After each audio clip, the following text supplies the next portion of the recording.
Hello प्यारे साथियों, welcome back. कैसे हैं आप सभी? उम्मीद करता हूँ बहुत अच्छे होंगे और आपके घर परिवार में सब अच्छे होंगे। प्यारे साथियों, उम्मीद करता हूँ कि आपकी पढ़ाई भी बहुत अच्छे से चल रही होगी। जब हम कंपटीशन की लाइन में कदम रखते हैं तो हमको ये नहीं होता कि कोई वैकेंसी आएगी तभी हम अपनी पढ़ाई करेंगे या तभी हम अपनी रेस लगाएंगे, फिजिकल की तैयारी करेंगे। जब हम कंपटीशन की लाइन में कदम रखते हैं तो पहले ही दिन से हमको पढ़ाई भी करनी होती है, और जहां अगर किसी वैकेंसी में फिजिकल है और उसमें हमको सिलेक्शन चाहिए तो फिजिकल की तैयारी भी उसी दिन से करनी होती है हमको।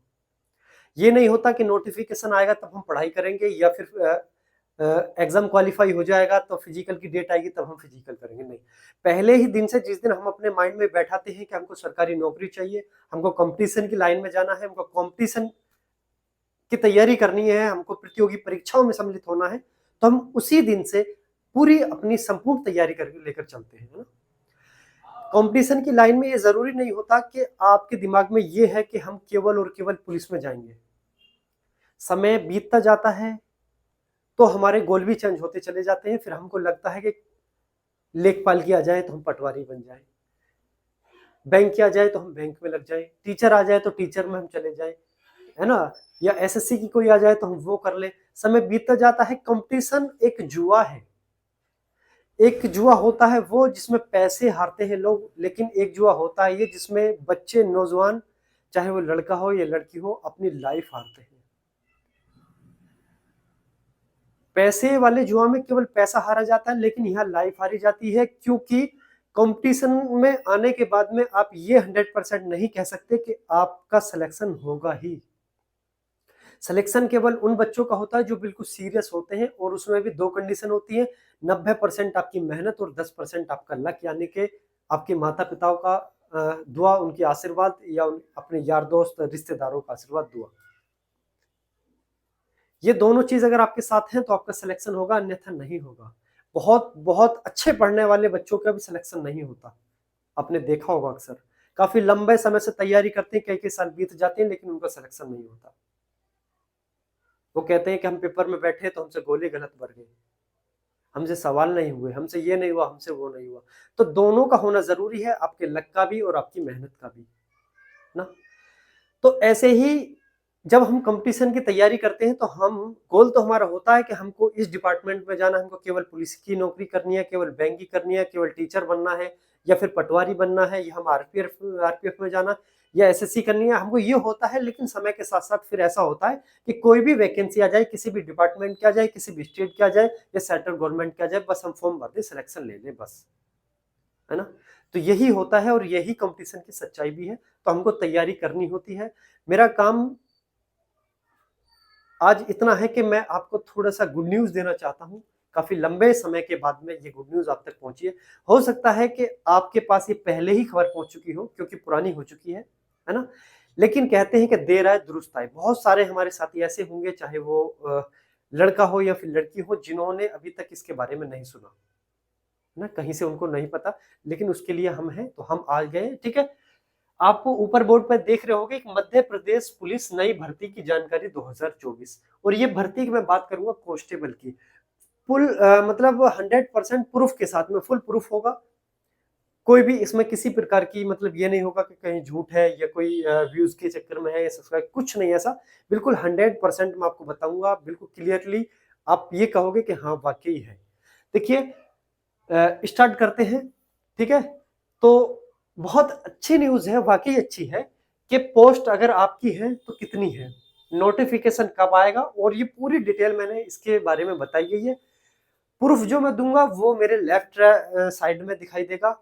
लेकिन चलिए, सबर, कहते हैं कि कभी कभी सबर नहीं होता है ना, और कभी कभी कहते हैं कि सबर का फल बहुत मीठा होता है। तो बहुत मीठा तो है, क्योंकि बहुत लंबे समय से आप सबर कर रहे थे, इंतजार कर रहे थे, तो वो मीठा हुआ, है ना।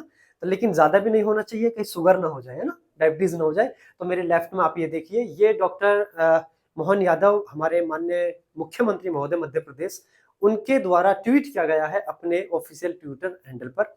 और उसमें सीधा सीधा लिखा गया है कि इसी वर्ष 7500 वैकेंसी हम दे रहे हैं पुलिस की, है ना, इसी वर्ष, ठीक है। ये उन वैकेंसी की बात नहीं हुई जो हमारी वर्तमान में जो प्रोसेसिंग में है, जिसका फिजिकल अभी आने वाले समय में स्टार्ट, इसकी कोई बात नहीं हुई है।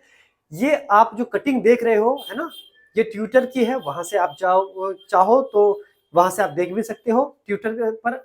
इसके अलावा मैं अभी आपको एक वीडियो भी सुनाऊंगा जिसमें क्लियरली उनके द्वारा कहा गया है ना, कि हमारी कैबिनेट ने इसी वर्ष 7,500 पदों को भरने का फैसला लिया है, यानी कि 7,500 वैकेंसी का नोटिफिकेशन आउट करने का फैसला लिया है। 7,500, वो भी मैं आपको सुनाऊंगा। तो उससे पहले इसके बारे में जान लेते हैं। जब हम वैकेंसी, तो हम इंतजार करते हैं, है ना, फॉर्म डालना हम चाहते हैं, तो फॉर्म कौन कौन डाल सकता है, उसके लिए क्या क्या क्राइटेरिया होते हैं, क्या क्या उनके लिए शर्तें होती हैं, क्या नियम रूल्स होते हैं, उसके बारे में जान लेते हैं।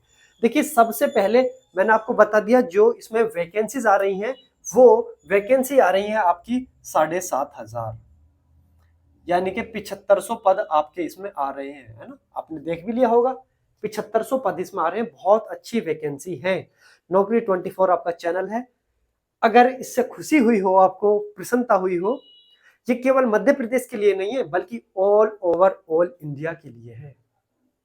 ऑल इंडिया कैसे कैसे, वो भी है ना, क्योंकि कहीं भी किसी भी स्टेट में अगर वैकेंसी निकलती है तो ऑल इंडिया के लिए ही होती है। लेकिन फर्क इतना होता है कि उसमें कुछ परसेंट होता है अदर स्टेट का, है ना। चाहिए, देखिए 7500 पोस्ट आपकी हो गई, है ना, इसमें क्लियर है, आपने देख भी लिया होगा, और अभी मैं आपको बताऊंगा, है ना, मतलब वीडियो के माध्यम से भी आप सुन पाओगे उसको क्लियरली, क्लियर है ना। अब इसके अगर मैं नोटिफिकेशन की बात करता हूं, तो देखिए अभी आपके आने वाले 1 से 1.5 महीने के बाद में फिजिकल स्टार्ट होंगे, जो कि लगभग 2 महीने चलेंगे। उसके बाद आपका मेडिकल के लिए बुलाया जाएगा, जो फिजिकल क्वालिफाई कर लेंगे। उसके बाद में ट्रेनिंग पर जाएंगे, यानी कि उनकी आमद होगी। मेडिकल जब होगा, वहीं डॉक्यूमेंट वेरिफिकेशन भी होगा और फिजिकल के दौरान भी होगा। फिर उसके बाद आमद होगी, तब वो ट्रेनिंग जाएंगे। लेकिन लंबा समय प्रोसेस खिंच जाएगा अभी से, यानी कि अब 8वां महीना चल रहा, कह सकते हैं हम कम से कम बिना 7-8 महीने और इस प्रोसेस में आपके लग जाएंगे, है ना।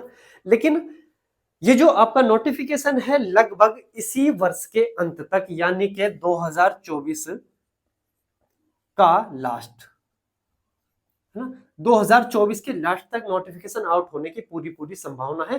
क्योंकि जब इसका मेडिकल का समय चल रहा होगा या फिर हो चुके होंगे, तभी ये नोटिफिकेशन आपका आउट हो जाएगा, है ना। इसके अलावा अगर मैं इसकी एज की बात करता हूं, देखिए बहुत ही जरूरी है इसके एज के बारे में जानना, चाहे वो मध्य प्रदेश से फॉर्म भरने वाले हो या फिर अदर स्टेट के बच्चे हो फॉर्म भरने वाले, उनके बारे में जानना। क्योंकि एज के बारे में अगर आप सुनोगे तो वाकई खुश हो जाओगे कि हाँ, कोई चीज है। एज की अगर मैं बात करता हूं, चाहे वो जनरल कैटेगरी से हो या फिर ईडब्ल्यूएस से हो या ओबीसी से हो या फिर अदर स्टेट हो। अदर स्टेट में अभी देखिए, अदर स्टेट में महिला भी सम्मिलित है और पुरुष भी सम्मिलित है। लेकिन मैं जनरल, ईडब्ल्यूएस और ओबीसी की बात कर रहा हूं सिर्फ और सिर्फ मध्य प्रदेश के लिए, है ना। तो इनमें 18 से लेकर 33 वर्ष है पुरुष के लिए, यानी कि लड़कों के लिए जो एज है वो 18 वर्ष से 33 वर्ष है। और अदर स्टेट में महिला भी शामिल है, ध्यान रखना, है ना। पुरुष की मैं बात कर रहा हूं। अगर मैं एससी और एसटी की मैं अगर बात करता हूं, तो 18 वर्ष से लेकर 38 वर्ष इसमें एज दी गई है एससी और एसटी के लिए। जनरल, ईडब्ल्यूएस, ओबीसी और अदर स्टेट के लिए 18 वर्ष से 33 वर्ष। अब ये कहोगे कि सर, जो हम ओबीसी से बिलोंग करते हैं या एससी से बिलोंग करते हैं या एसटी से बिलोंग करते हैं, क्या हमें एज में छूट नहीं मिलेगी? आपका सवाल बिल्कुल सही है, जायज है ना। तो मैं कह देता हूं कि आपको एज में छूट दी जाएगी, तो वो छूट आपकी कितनी होगी? वो छूट आपकी 5 वर्ष की होगी, 5 वर्ष की होगी। अब ये किसके लिए होगी? ये 5 वर्ष आपके ओबीसी के लिए होगी, एससी के लिए होगी और एसटी कैंडिडेट के लिए ये एज होगी, है ना। चाहे वो महिला हो चाहे वो पुरुष हो, सभी के लिए 5 वर्ष की छूट दी जाएगी, है ना। महिलाओं की अगर एज की बात करता हूं, तो general, EWS, OBC, SC and ST सभी कैटेगरी की महिलाओं के लिए 18 वर्ष से 38 वर्ष एज दी गई है। प्लस जनरल और ईडब्ल्यूएस की 18 से 38 वर्ष ही रहेगी, लेकिन ओबीसी, एससी एंड एसटी की महिलाओं में 38 प्लस 5 43, यानी कि 43 वर्ष एज हो जाएगी। यहां पर ओबीसी, एससी एंड एसटी की जो मतलब ओबीसी और हाँ, केवल ओबीसी के लिए 33 और 5 38 वर्ष हो जाएगी ओबीसी के लड़कों के लिए, और एससी और प्लस एसटी के लड़कों के लिए कितनी हो जाएगी? 43 वर्ष हो जाएगी, है ना। 5 वर्ष का रिलैक्सेशन इसमें, यानी कि छूट मिलेगी। इसके साथ वो लड़के या वो लड़कियां जो अपने धर्म को छोड़कर या फिर अपनी जाति को छोड़कर किसी दूसरे धर्म या जाति में शादी कर लेते हैं, चाहे वो लड़का हो या लड़की हो, उनके भी लिए छूट दी गई है इंटरकास्ट मैरिज। अगर वो पुरुष हैं तो 18 से 38 वर्ष उनकी आयु दी गई है, 18 से वर्ष से 38 वर्ष। अब इसमें फायदा किसके लिए है? इसमें फायदा है जर्नल कैटेगरी के लिए। जर्नल कैटेगरी के लिए, चाहे वो ईडब्ल्यूएस से हो या फिर जर्नल से हो, उनको 18 वर्ष से 38 वर्ष की एज दी जाएगी। अगर वो ओबीसी से हैं, एससी से हैं और एसटी से हैं तो उसमें +5 ऐड हो जाएगा, यानी कि 43 हो जाएगी, है ना। इसके अलावा इंटरकास्ट मैरिज, अब महिलाओं की बात करें तो 18 वर्ष से 43 वर्ष, है ना, महिलाओं के लिए। ये जर्नल और ईडब्ल्यूएस की है। और अगर मैं ओबीसी और एसटी और एससी की बात करता हूं तो +5 यानी कि 48 हो जाएगा, है ना। ठीक, अगर मैं अब यहाँ आ जाता हूँ एज, उम्मीद करता हूँ कि अच्छे से क्लियर होगा है ना। इसके बाद एजुकेशन की अगर मैं बात करता हूँ तो 10th इसमें पास मांगा जाता है, कम से कम आपके पास 10वीं की मार्कशीट होनी चाहिए। इसके अलावा आपने 10 से ज्यादा कितनी पढ़ाई की है ये कोई मायने नहीं रखता, केवल और केवल आपने 10वीं पास की होनी चाहिए। ये किसके लिए है? ये अदर स्टेट के लिए है, ये जनरल कैटेगरी के लिए है, ये ईडब्ल्यूएस के लिए, ये ओबीसी के लिए है और ये एससी के लिए है। अगर आप मध्य प्रदेश में एसटी कैटेगरी से बिलोंग करते हैं तो आपको केवल और केवल 8वीं क्लास ही पास होना चाहिए। अब 8 से आगे आप कितना पढ़े हैं ये आपके लिए अच्छी बात है, लेकिन मध्य प्रदेश पुलिस कांस्टेबल के लिए कोई मायने नहीं रखता, केवल और केवल 8वीं क्लास ही मायने रखेगी एसटी कैटेगरी के लिए। ठीक है, एसटी कैटेगरी के लिए। इसके अलावा अगर मैं इसमें ड्राइविंग लाइसेंस की बात करता हूं तो इसमें ड्राइविंग लाइसेंस की आवश्यकता नहीं होती। ठीक है, नहीं होती। ट्रिपल सी की बात करता हूं तो ट्रिपल सी की आवश्यकता नहीं होती, या फिर अदर किसी अदर डिप्लोमा की, है ना, अदर के डिप्लोमा की आवश्यकता अगर मैं कहूं क्या होती है तो बिल्कुल भी नहीं होती। अदर कोई भी डॉक्यूमेंट, है ना, केवल और केवल आपको 10वीं पास आपको होना चाहिए और आप एसटी कैटेगरी से हैं तो आपको 8वीं पास होना चाहिए। इसके अलावा कोई इनकी डिमांड नहीं होती मध्य प्रदेश पुलिस कांस्टेबल के लिए, है ना। इसके अलावा अगर मैं सिलेबस की बात करता हूं तो देखिए इसमें 100 प्रश्न आते हैं, 2 घंटे का समय दिया जाता है और इसमें आपकी जीके पूछी जाती है, रीजनिंग पूछी जाती है और मैथ पूछा जाता है। 100 प्रश्न होते हैं तो जीके के 40 प्रश्न होते हैं। जीके में मध्य प्रदेश की जीके भी सम्मिलित होती है और ऑल ओवर जीके सम्मिलित होती है, प्लस करंट भी सम्मिलित होता है। 40 प्रश्न होते हैं, है ना, 40 प्रश्न। 30 प्रश्न रीजनिंग के होते हैं, 30 प्रश्न मैथ प्लस साइंस होता है। 30 प्रश्न में मैथ और साइंस में 10 प्रश्न साइंस के होंगे, 20 प्रश्न मैथ के होंगे। अब हो सकता है कि जो जनरल नॉलेज है यानी कि जीके है, 40 प्रश्न हो सकता है कि इसमें भी साइंस ऐड कर दे, लेकिन आपको बिल्कुल अलग 10 प्रश्न मैथ के साथ में साइंस के दिए जाएंगे। तो ये आपका सिलेबस होता है। क्या जीके आएगी, मैथ और रीजनिंग आएगा। 100 प्रश्न आएंगे, 2 घंटे का यानी कि 120 मिनट का समय आपको दिया जाएगा। इसके अलावा इसमें अगर मैं बात कर रहा हूं ड्यूरेशन ऑफ एग्जाम की तो मैंने आपको बता दिया कि 120 मिनट का समय यानी कि 2 घंटा। निगेटिव मार्किंग की अगर मैं बात करता हूं तो इसमें किसी प्रकार की कोई भी निगेटिव मार्किंग नहीं है ना, कोई भी निगेटिव मार्किंग नहीं होता। इसके अलावा अगर मैं मोड ऑफ एग्जाम की बात करता हूं यानी कि एग्जाम के जो प्रकार किस प्रकार का होगा, एग्जाम किस तरह से लिया जाएगा, अगर मैं उसकी बात करता हूं, है ना, तरीके की, तो वो अभी तक तो ऑनलाइन होता है और नोटिफिकेशन पर डिपेंड करता है कि ऑनलाइन होगा या ऑफलाइन होगा, लेकिन ऑनलाइन का ही ज्यादा चांसेस होते हैं और है ऑनलाइन ही होता है तो ऑनलाइन ही होगा। ठीक है, चलिए आगे बात बताऊं। देखिए ऑफलाइन तो फिर नोटिफिकेशन पे डिपेंड करेगा कि ऑफलाइन है या ऑनलाइन है, लेकिन अभी तक ऑनलाइन होता है, तो जब ऑनलाइन स्टार्ट हो जाते हैं तो ऑनलाइन ही होंगे, है ना। इसके अलावा अब मैं बात करता हूँ फिजिकल की। देखिए इस भर्ती में जो वर्तमान में चल रही है लगभग 7100 पद है ना, उसमें फिजिकल को एक अहम रोल दिया गया है क्योंकि उसमें फिजिकल के भी मार्क्स दिए गए हैं जो कि 100 नंबर का फिजिकल है। 40 नंबर आपके दौड़ के होते हैं, 30 नंबर आपके बॉल थ्रो के होते हैं और लॉन्ग जंप के 30 नंबर होते हैं, है ना। उसमें कैटेगरी बांट दी गई है कि कितना क्या किस किस हिसाब से आपको मार्क्स दिए जाएंगे। तो फिजिकल आपका 100 नंबर का होता है ना। इसमें रेस की अगर मैं बात करता हूँ महिला और पुरुष और महिला, देखिए रेस की मैं बात कर रहा हूं तो 800 मीटर ही रेस होगी, महिलाओं के लिए भी होगी और पुरुषों के लिए भी होगी, है ना। चलिए इससे पहले, ठीक है, अब आगे बढ़े, इससे पहले थोड़ी सी गुड न्यूज आपको और दे देता हूं। अब आप मेरे लेफ्ट साइड में एक वीडियो आपको शो हो रही होगी जिसमें माननीय मुख्यमंत्री महोदय डॉक्टर मोहन यादव साहब आपसे ये कह रहे होंगे, आपको ये बता रहे होंगे कि हमने इसी साल कैबिनेट में ये निर्णय लिया है कि हम 7,500 पद और भरेंगे, है ना। तो चलिए सुन लीजिए। महात्मा की कृपा है, मेरी अपनी ओर से इस पूरे आयोजन के लिए आप सबको बधाई। मध्य प्रदेश पुलिस के गौरवशाली इतिहास में आज का दिन एक इतिहास में अलग प्रकार से रहेगा। यद्यपि मैं जानता हूं पुलिस के लिए हमारी सरकार ने कई काम किए, कई स्टेप उठाए हैं, जिसके बलबूते पर लगभग इसी साल बजट में हमने 7,500 भर्ती करने के लिए आपका प्रबंधन किया है कि पुलिस बल के 7,500 जवानों की भर्ती मध्य प्रदेश सरकार के द्वारा की जाएगी। हाँ, तो आपने सुन लिया होगा, है ना। तो चलिए अब यहाँ से आगे बढ़ते हैं, ठीक है। उसमें क्लियरली बिल्कुल बोला गया है कि हम इसी वर्ष यानी कि इसी वर्ष 2024 में मध्य प्रदेश में माननीय डॉक्टर मोहन यादव साहब सीएम बने। उसके बाद में इन्होंने फैसला लिया कैबिनेट में जिसमें क्लियरली कहा गया है कि हम 7,500 पद भरेंगे, है ना। चलिए देखिए अब इसके बाद रेस के बारे में बात कर लेते हैं। जो पुरुषों की रेस भी 800 मीटर है, महिलाओं की रेस भी 800 मीटर है, लेकिन केवल और केवल एक ही चांस दिया जाएगा। एक ही चांस में आपको 800 मीटर क्लियर करना पड़ेगा। अब इसमें समय इंपॉर्टेंट दे दिया गया है। जो आपकी जो रेस होगी ना, जो आपकी रेस है उसमें आपको 40 नंबर मिलेंगे, 40 मार्क्स मिलेंगे। कितने मार्क्स मिलेंगे? 40 मार्क्स मिलेंगे रेस के लिए, और बॉल थ्रो के लिए 30 मार्क्स मिलेंगे, और लॉन्ग जंप के लिए 30 मार्क्स मिलेंगे, ठीक है। 30 मार्क्स मिलेंगे। अब देखिए जो सबसे कम यानी कि 198.3 अगर सेकंड में अगर कोई रेस करता है ना, या फिर इससे अधिक में करता तो उसको 0, और 124.2 में करता तो पूरे 40 नंबर मिलेंगे। ऐसी महिलाओं के लिए अगर 261.8 में अगर करती है तो 0 या फिर इससे ज्यादा में, और 176 सेकंड में अगर करती है तो क्या होगा, उनको पूरे 40 नंबर मिल जाएंगे, है ना।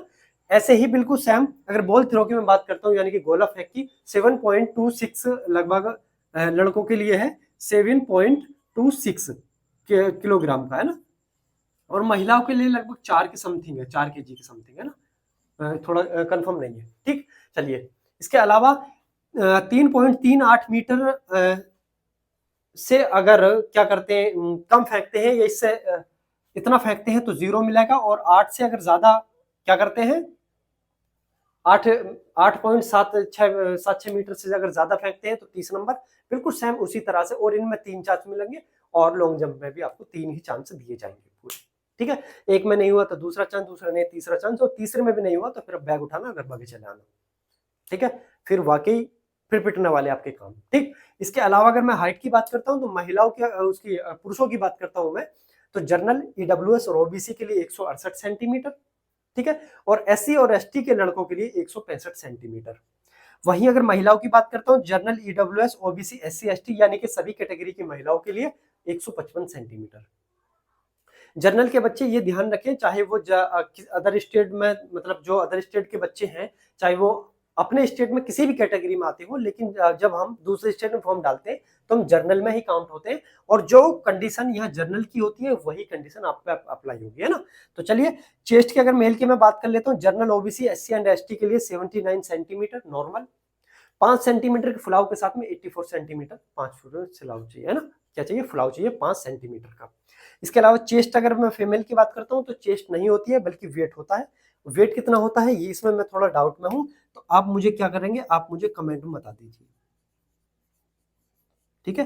कमेंट बॉक्स क्या है, कमेंट बॉक्स ओपन है, आप कमेंट में बता दीजिए कि महिलाओं के लिए वेट कितना होता है कम से कम, है ना। चलिए तो ये था, और इसके अलावा देखिए ये अखबार की कटिंग है ना। आप अखबार की कटिंग में आपको दिखाई दे रही है, यानी कि मैंने आपको बिल्कुल पूरा प्रूफ के साथ में दे दिया कि आपकी वैकेंसीज आने वाली है 7,500 पद। तो आप अच्छे से तैयारी कर लें, बहुत अच्छे से, ईमानदारी के साथ में, आज से और अभी से, है ना। ऐसा नहीं होना चाहिए कि नोटिफिकेशन आएगा हम सब तब से तैयारी करेंगे। बेरोजगारी बहुत है इंडिया के अंदर। अब किस्मत वाले हैं कि आपको चांस मिल रहा है, मौका मिल रहा है। मध्य प्रदेश ने इतनी आपको आयु में छूट दी हुई है कि आप ये समझ लीजिए आधे बूढ़े होने तक, आधे आपका बुढ़ापे तक आप वैकेंसी देख रहे हो, आप पेपर में बैठ रहे हो, आप फिजिकल लगा रहे हो। अदर स्टेट को देख लीजिए, बच्चे रो रहे हैं उम्र के लिए, उम्र बढ़वाने के लिए, यहाँ तो बेहिसाब उम्र है ना। शायद कहीं ना कहीं इसी वजह से आप लापरवाही हो, तो बिल्कुल लापरवाही नहीं करनी है ना। हमको सिलेक्शन लेना है केवल और केवल सिलेक्शन। साम दाम दंड भेद जैसे भी हो सिलेक्शन चाहिए। साम दाम दंड भेद का मतलब ये नहीं कि 2 नंबर का रास्ता अपना कर, फर्जी तरीके से नहीं, मेहनत करके। फर्जी वाले अक्सर पकड़े जाते हैं, चाहे 6 महीने बाद पकड़े जाएं, 1 साल के बाद, 2 साल के बाद, 4 साल के बाद। जांच चलती रहती है, आपको पता नहीं चलता, लेकिन पीछे से जांच चलती रहती है और अचानक आपके गिरेबान पे एक दिन हाथ डाल दिया जाता है कि चलिए आइए जवाब दीजिए, है ना। तो ऐसा नहीं करना है। हमको क्या करना है, ईमानदारी के साथ में पढ़ना है, तैयारी करनी है। 7500 वैकेंसीज आने वाली है। सभी बच्चों के पास इस वीडियो को शेयर कर दीजिए, सिर्फ इतना मांगता हूं मैं आपसे, है ना। वीडियो को शेयर कर दें, चैनल को सब्सक्राइब कर लें और हमारे साथ जुड़ जाइए, क्योंकि एक अलग ही अंदाज में मैं ये कह रहा हूं कि इस भर्ती के लिए मैं आपकी तैयारी कराऊंगा, है ना। तो मेरे साथ जुड़ जाइए, चैनल को सब्सक्राइब कर लीजिए, भरोसा रखिए, बहुत ही अच्छे से ईमानदारी के साथ में तैयारी कीजिए। सिलेक्शन होगा, जरूर होगा, बिल्कुल 100% होगा। कोई भी आपका सिलेक्शन काटा नहीं है अगर आप ईमानदारी से तैयार करोगे, है ना। लेकिन बशर्ते तैयारी ईमानदारी से होनी चाहिए, उसमें कोई लापरवाही नहीं होनी चाहिए। तो चलिए, बहुत अच्छे से आपका बहुत बहुत धन्यवाद, आपका बहुत बहुत बहुत बहुत धन्यवाद। आप वीडियो में अंत तक बने रहे, है ना। इतना पेशेंस आपने, इतने कीमती समय में से मुझे कुछ मिनट का इतना कीमती समय मुझे दिया, उसके लिए बहुत बहुत मैं आपका आभारी हूँ। चलिए मिलते हैं अगली वीडियो में, अपना ख्याल रखें। जय हिंद, जय भारत।